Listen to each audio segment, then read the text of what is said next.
Deus abençoe você, toda a sua família. Que a graça, o amor, o favor e a presença do Espírito Santo de Deus esteja reinando em seu coração, em sua vida, em sua família. Já começo aqui pedindo perdão a cada um de vocês, pois eu não consegui fazer os estudos de Natal.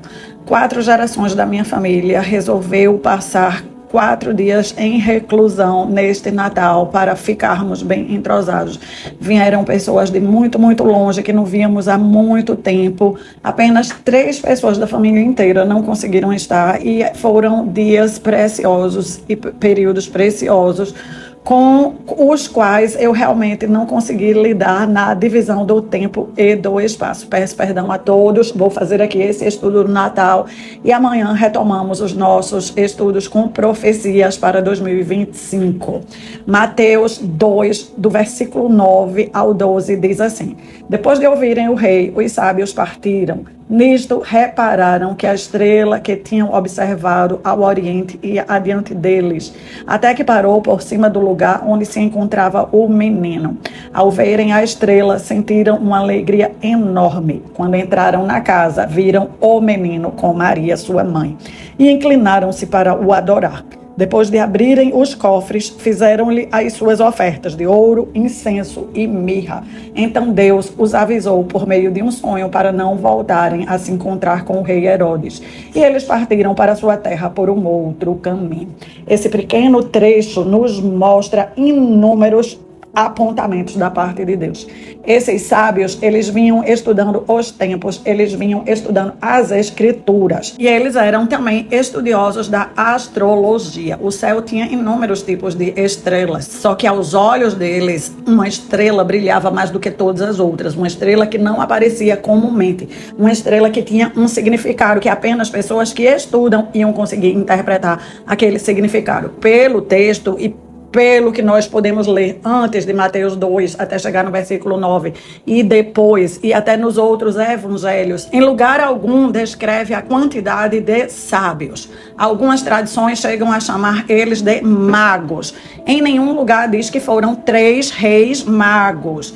Alguns chamam eles de sábios, outros chamam eles de magos, e a tradução humana colocou como 3 reis magos. Daí vem o feriado do 6 de janeiro, do dia de reis. No entanto, nós precisamos ler as escrituras, pois são as escrituras que são a palavra de Deus. As tradições humanas, elas começam a deturpar o que Deus realmente deixou para nós. Nós precisamos entender que esses homens eram realmente estudiosos. Eles conheciam o que estava escrito na palavra de Deus, eles conheciam dos tempos, eles conheciam da astrologia, a ponto de conseguir identificar uma estrela completamente diferente de todas as demais, que apareceu numa época única, e eles foram seguindo aquela estrela, foram bater aonde estava o rei Herodes. O rei não estava sabendo disso, reuniu os seus sábios, fez várias perguntas aos seus próprios estudiosos, e apenas aqueles que tinham sido determinados por Deus continuaram seguindo a estrela e foram ao encontro do menino que se encontrava já nos braços de Maria. Nós vemos aí também um outro aspecto. Se a criança estava nos braços de Maria, aquele presépio que todos nós temos acesso a ele nas nossas cidades, nas praças, que são representados nos shoppings, que muitas pessoas representam até na própria casa. Aquilo também é uma construção do homem, pois eles não chegaram no dia do nascimento da criança. A criança já estava maiorzinha e ela já estava no colo de Maria. Aquilo foi uma interpretação que eles misturam a chegada dos pastores, que está descrito em outro texto, com a chegada dos sábios para trazer os presentes, e formam aquela forma lúdica de representar o nascimento de Cristo. De uma forma ou de outra, nós temos aqui vários pontos. Nós vemos que não temos como chegar na presença de Deus num ato de adoração sem entregar para Ele algo que realmente tenha muito valor. O texto não nos descreve quanto de ouro eles entregaram, nem quanto de incenso, nem quanto de mirra. Mas tanto o ouro como o incenso como a mirra representam atos de adoração sublime. Coisas que são preciosas. O ouro pode ter sido uma quantidade tão abastada que foi suficiente para dar o provimento a José e Maria. Mas na frente do texto, nós encontramos que o rei Herodes vai declarar uma verdadeira guerra ao nascimento do Cristo. Como os sábios não voltaram para dizer para ele o lugar preciso que o menino estava, e como ele não tinha verdadeira noção da data exata que a criança nasceu, ele decreta que as crianças recém-nascidas até 2 anos de idade, todas elas sejam assassinadas. O nascimento de Cristo está pontuando inúmeras coisas, está pontuando que existe uma guerra e que não podemos fechar os olhos. A guerra entre o mal e o bem, a guerra entre a vida e a morte, a guerra na qual Deus soberano escolhe maneiras extraordinárias e sobrenaturais para suprir a necessidade de cumprir a sua palavra e a proteção da criança. Ele aparece em sonho, um anjo para José, avisando para José não voltar para a sua cidade, e sim ir ao Egito. Jesus é levado como recém-nascido, como criança pequena, ao Egito pelos pais, e por alguns anos eles vivem lá no anonimato. Muito provavelmente usaram esse ouro que receberam para prover a manutenção financeira da família. Nós podemos trazer para a nossa realidade. É muito comum durante o Natal vir a pergunta: o que significa o Natal para você? O que significa o Natal para você? E é muito importante fazermos essa reflexão, sim. Todos têm uma definição do que significa o Natal. Para o comércio, com certeza, a época de Natal representa um aumento extraordinário nas vendas. Para a pessoa que está desempregada, representa uma chance de ser contratado temporariamente. O aumento das vendas faz com que inúmeros ramos do comércio e da indústria contrate pessoas por temporada. Pessoas essas que, se fizerem um bom trabalho, têm chance de ser contratado definitivamente. Para o ramo do governo, que tem diversos órgãos, alguns órgãos trabalham mais nessa época, outros entram até em recesso. Para alguns ramos das empresas privadas, é uma época de mais trabalho. Para outros, é uma época que eles entram até em férias coletivas. Para as crianças, existe todo um mito em torno do Papai Noel trazendo o presente para a criança. Para a eclésia, existe o papel de estar celebrando esta data para lembrar para todos nós, de fato, o que Deus quis dizer para nós com essa data. E para sabermos o que Deus quis dizer para nós precisamos estudar a palavra, nós precisamos ler. Tudo o que aconteceu no nascimento da criança é o início de uma promessa que ela está falada em Gênesis. Na verdade, Jesus é o cumprimento de inúmeras promessas. Pontuo aqui a promessa de Gênesis, capítulo 3, versículo 15, no qual tinha acabado da serpente enganar a mulher tinha comido do fruto proibido, tinha levado o marido a comer do fruto proibido, e Deus chega ao encontro. Está lá Adão, Eva e a serpente. Para cada um daqueles que tinha rompido, tinha transgredido, Deus dá a sentença. E na sentença da mulher, além de dar para ela o que vai acontecer de ruim por ela ter transgredido, está embutida uma promessa para toda a humanidade. Deus, em sua sabedoria, fala com a mulher que foi a responsável por introduzir a queda na humanidade, entregando para ela o castigo, a punição, mas também a promessa da redenção. A mulher foi responsável pela queda, a mulher vai ser a responsável pela redenção. Gênesis 3,15 diz: farei com que a serpente e a mulher sejam inimigas, e que a sua descendência e a dela também sejam inimigas. A descendência da serpente, a serpente vai ter outras cobrinhas e nós vamos ser inimigos das cobrinhas. Deus estava falando aqui com o diabo. Deus estava falando que toda a família dos anjos caídos iam ser perpetuamente inimigas da família de todos os humanos que vêm da mulher. E o texto continua: a descendência da mulher ferirá a sua cabeça e você ferirá o calcanhar da descendência dela.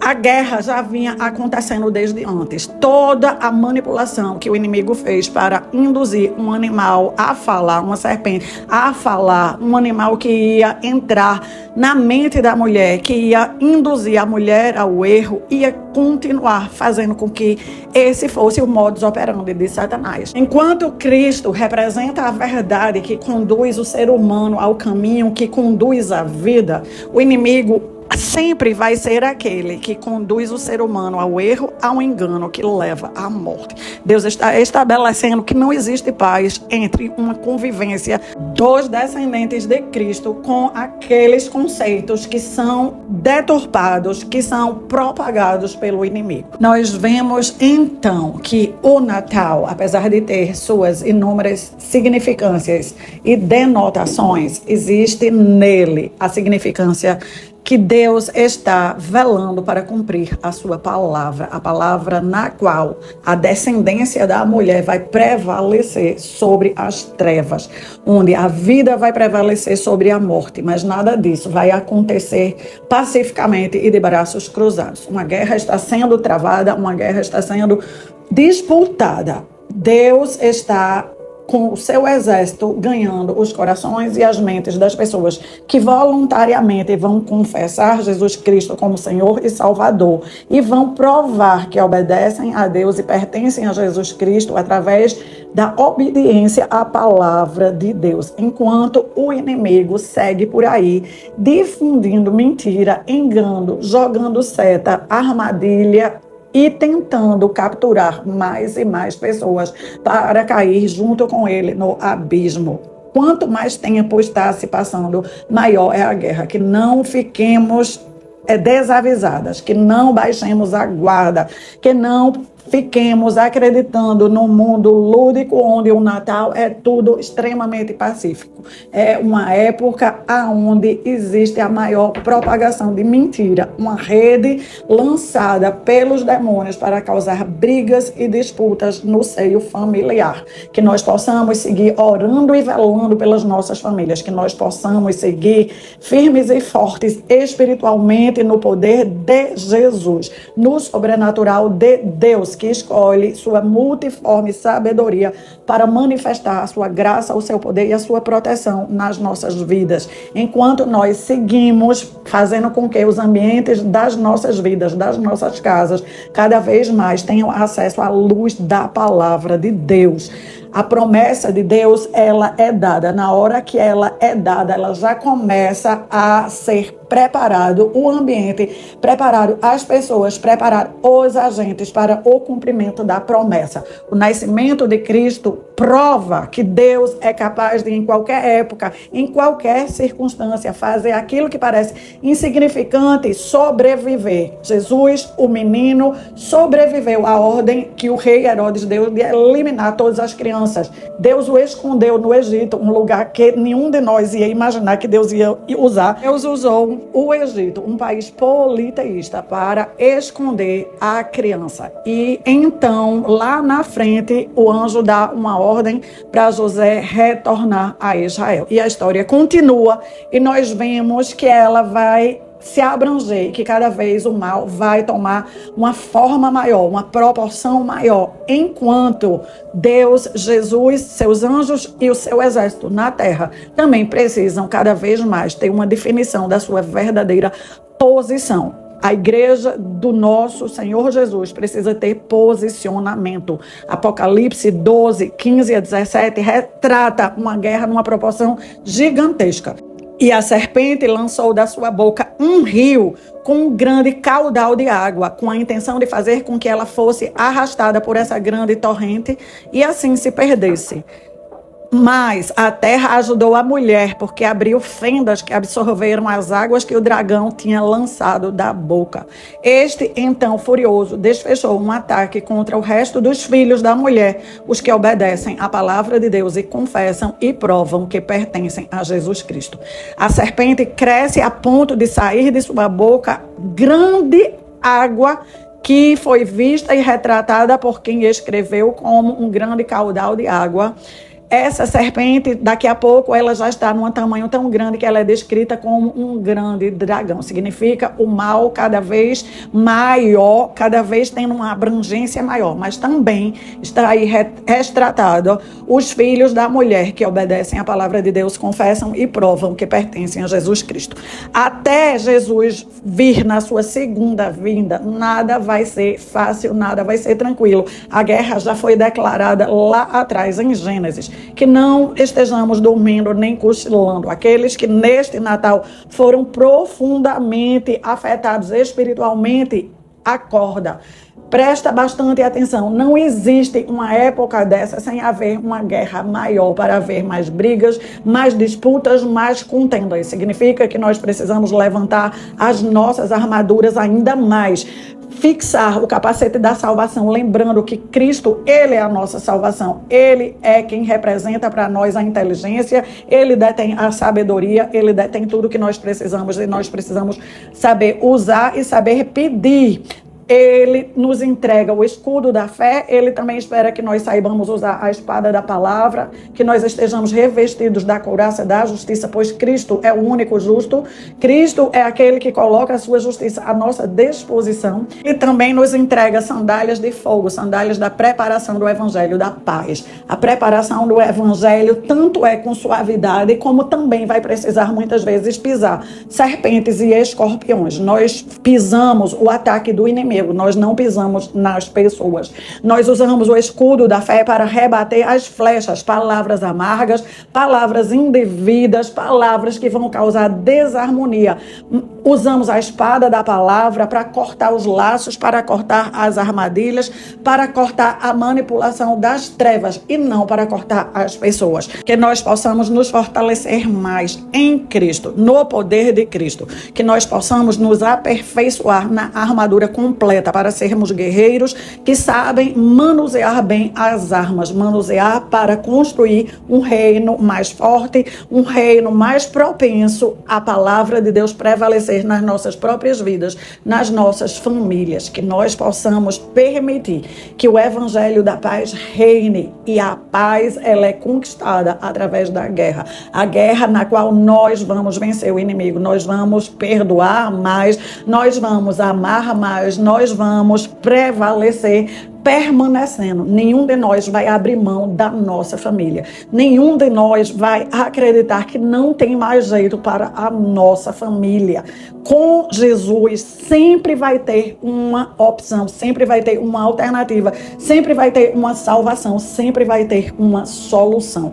Vamos orar. Eu vou orar por vocês e pela sua família. E vocês vão orar pelas famílias de todos que estão inscritos aqui nesse canal e pela minha família. Nenhum de nós está livre dos ataques, das flechadas, das armadilhas que o inimigo tem armado para destroçar as nossas famílias. Nós somos fortes unidos na palavra do nosso Deus. Nós somos mais fortes utilizando o poder do Espírito Santo em nossas rotinas diárias, em nossas vivências, em nossos dilemas, em nossas guerras, em nossas batalhas. Que o Cristo que nasceu, cresceu e está lutando por nós possa encontrar em nós corações propensos a se deixar ser ousado pelo poder de vida que existe no reino, pelo poder da ressurreição. Vamos orar?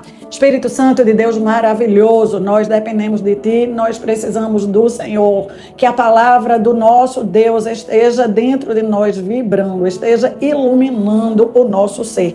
Que nós possamos ser vigilantes em toda época, ainda que possamos estar com mais trabalho fisicamente ou menos trabalho, que nós possamos sempre discernir a atuação do mal. O papel de Satanás é roubar, matar e destruir. Ele quer roubar a nossa família, roubar a nossa paz, roubar a nossa alegria, roubar a nossa esperança. Ele quer destroçar o projeto de Deus na terra, que são as famílias. E nós queremos ver o reino de Deus crescer nos nossos corações, nas nossas vivências, nos nossos atos. Queremos ver o reino de Deus prevalecer nas nossas famílias. Nós oramos, Senhor, para que o Senhor nos revista com a Tua armadura completa, para que o Senhor nos revista revista com a tua sabedoria, para que o Senhor nos revista de um espírito que não desiste. Nenhum de nós vai abrir mão dos nossos matrimônios. Nós oramos pelo nosso cônjuge. Toda seta que foi lançada, toda armadilha, todo laço, nós oramos para que o Senhor esteja enviando os teus anjos para cortar os laços, para abrir as cadeias, para resgatar de onde quer que seja aqueles que nós mais amamos, os nossos filhos, Senhor, que foram também capturados, atingidos, nós que fomos abaladas. Não permita nós abrirmos mão da nossa família. A nossa família é o presente que o Senhor nos entregou. A tua presença em nós garante que vamos prevalecer nessa guerra e nessa batalha. Nos ajuda a usar bem, manejar bem a espada da tua palavra, a saber usar a tua palavra, a alimentar a nossa alma com esperança. O Senhor tem uma promessa que já está em cumprimento. Nem tudo acontece do dia para a noite.